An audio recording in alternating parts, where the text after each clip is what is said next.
Karena belajarnya juga belajar dari tulisan buku, ujung-ujungnya apa? Kalau tidak jualan cerita, ya larinya menjadi dukun.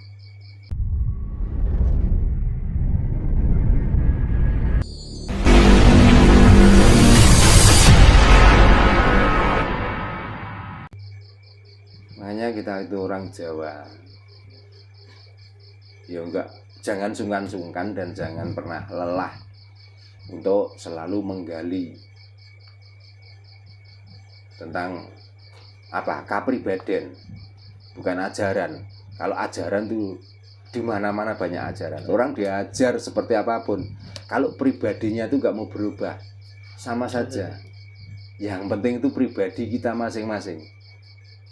Jadi guru itu hanya membimbing tentang hasil laku baik dan buruk itu tergantung pada siswa atau pada murid. Makanya setiap apa yang disampaikan oleh guru didengarkan, setelah itu diolah sendiri dalam hati. Apalagi kalau sudah membicarakan tentang Tuhan.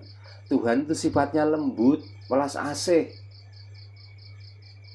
Jadi jangan takut kalau ada Tuhan yang dari luaran itu terus mengatakan bahwa kalau kamu salah nanti dapat siksa, kalau kamu benar dapat pahala. Silakan. Kepercayaan dari luar seperti itu. Karena Tuhan kita itu Tuhan lembut. Karena kita itu dari sangkan paraning dumadi. Kita hidup dari sana, kalau mati pun juga akan ke sana. Jadi kita tidak ada siksaan, tidak ada pahala. Nah, yang ada apa? Hidup itu adalah menulis cerita hidup. Kalau bahasa Jawanya, hidup itu becik ketitik, olo ketoro. Jadi kalau kita itu baik sampai mati pun juga dikenang baik. Kalau kita itu jelek sampai mati pun juga dikenang jelek. Itu pun bukan kita saja. Kadang-kadang sampai nanti anak turun kita melakukan kejelekan, nanti dikatain orang lain, ya pantas wong anake kuwi. Nah, itulah yang dimaksud becik ketitik ala ketara. Lah, karena kita tugas kita itu satu untuk mencukupi kebutuhan, maka kita harus tahu angger-angger atau kita harus tahu batasan-batasan. Kebutuhan itu bagaimana? Kebutuhan ya kita yang kita hasilkan murni itu loh. Murni dari keringat dan usaha kita, lalu menghasilkan, dan hasil yang kita kerjakan itu biasanya bermanfaat untuk diri sendiri dan juga bermanfaat untuk orang lain dan anak, istri, dan keluarga. Karena ajarannya Tuhan adalah kebutuhan, nanti nggak lihat lagi, nggak peduli ini. Karena ada barang di jalan orangnya nggak tahu terus diambil. Jenenge maling karena kebutuhan. Bukan itu yang saya maksud. Jadi kebutuhan itu harus ngerti angger-angger, tahu ngerti batasan-batasan mana yang kira-kira itu dianggap benar untuk mencari kebutuhan hidup. Gitu. Karena tanda kita mengabdi itu adalah dikala kita itu sudah bisa memenuhi kebutuhan hidup, melestarikan tentang hidup dalam tubuh ini.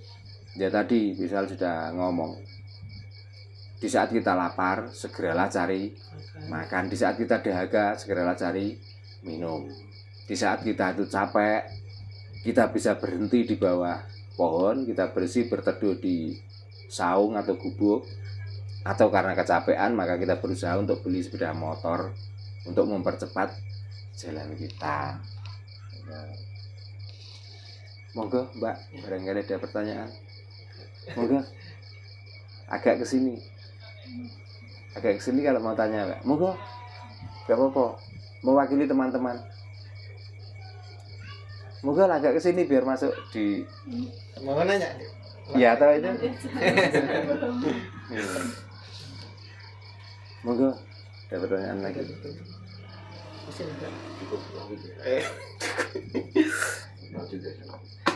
Gak apa-apa Mbak, kalau mau tanya monggo. Tanya aja. Tentang apa monggo. Ini dikat dulu. Ya, kalau mau tanya monggo atau mic-nya kasihkan. Sudah loh, namanya tanya ayo Sak. Apa yang diinginkan? Seperti tadi siang loh, Mbak.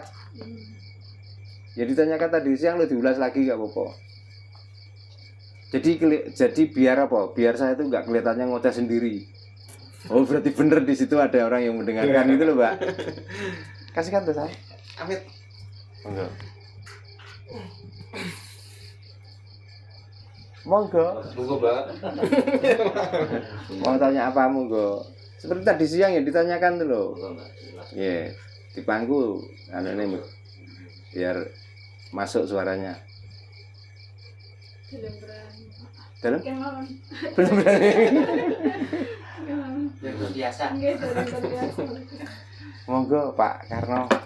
Pak Warno. Malu-malu.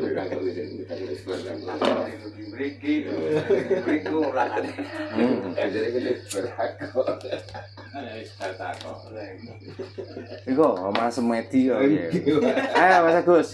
Aja oleh bar acara wakil didil. Kasihkan Sal. Kasihkan Sal. Cepat terus. Biasanya harus baru acara aja takut ini. Namanya banyak banget. Ayo Mas.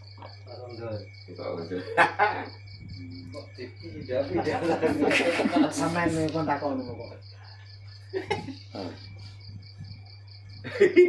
Mantan ngeten nembe ajaran. Ini kan wacana mawon. Sudah bisa lagi. Mending kok kencelengnya ini diputer-puter.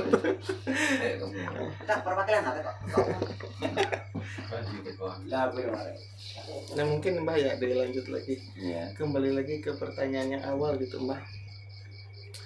Yang saya lihat di dunia ini gitu kan Mbah, banyak orang, perkembangan orang gitu kan, ada yang beragama dan yang dianggap tidak beragama gitu. Iya.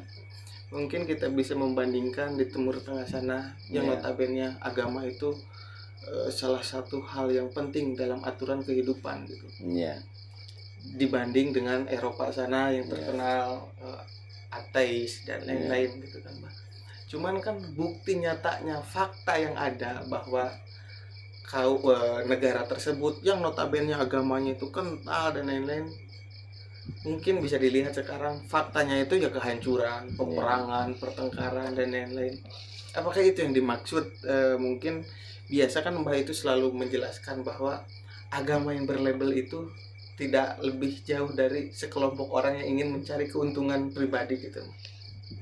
Apakah itu suatu bukti juga Mah? Di antaranya.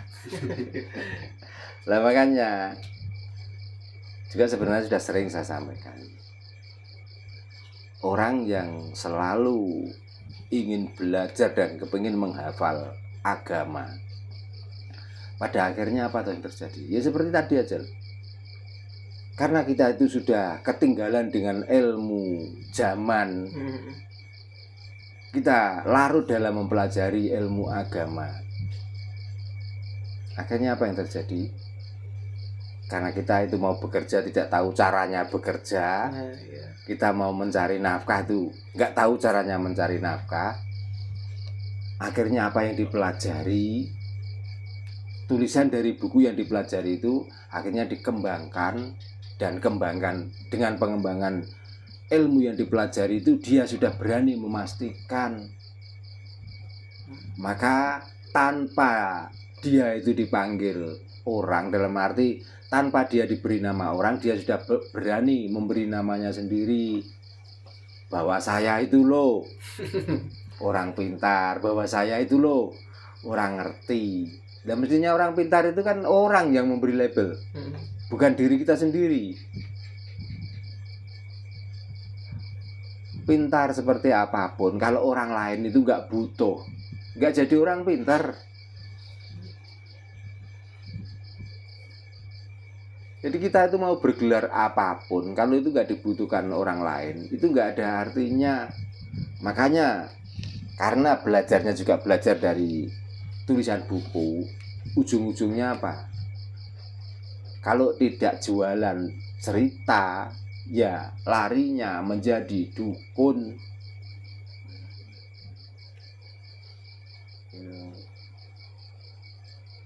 Makanya kalau dicontohkan lagi negara-negara yang Kalau di sini bahwa dengan mengikuti kepercayaan inilah kebenaran yang sesungguhnya dan Tuhan akan memberikan berkahnya. Tapi kalau orang tidak mau mengikuti ajaran dari agama ini dan tidak mau mengikuti, maka Tuhan akan mengazab.